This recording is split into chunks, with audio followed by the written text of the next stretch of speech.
સાહેબ આપણે સીઆઈડી આપણા કારથી જતા હતા પણ અરે અરે અરે આ શું થયું? અરે સાહેબ લાગે છે પેટ્રોલ ખૂટી ગયું. હા સાહેબ ઘણીવારથી પેટ્રોલ પુરાયું નથી, પેટ્રોલ ખૂટી ગયો લાગે છે. સાહેબ પેટ્રોલ ભરાવી નાખીએ. હા હો સાહેબ ભરાઈ નાખો પેટ્રોલ. 50 નું 4 વાર ભરાવી નાખીએ. હો હવે ગાડી બરોબર ચાલી લાગે છે સાહેબ. હા.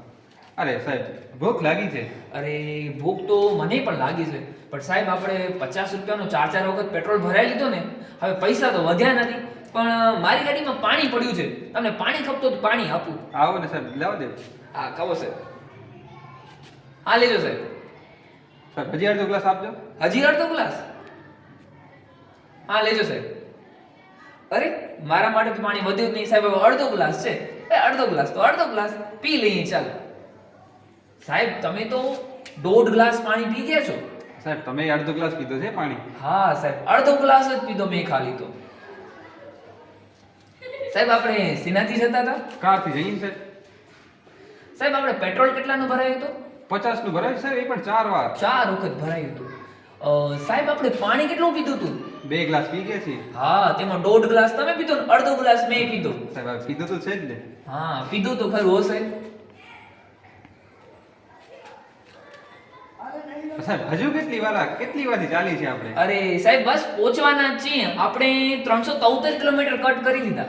ઓહો 373 કિલોમીટર. હા સાહેબ 373 કિલોમીટર કટ કરી લીધા.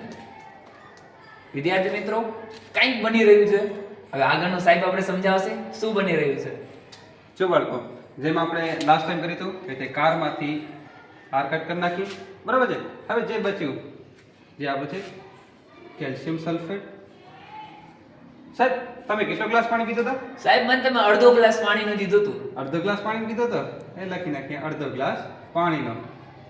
અને સાહેબ મેં કેટલો પાણી પીધો હતો? સાહેબ તમે 2 ગ્લાસ પાણીનો પીધા હતા. સાહેબ મેં 2 ગ્લાસ ક્યાં પીધા હતા?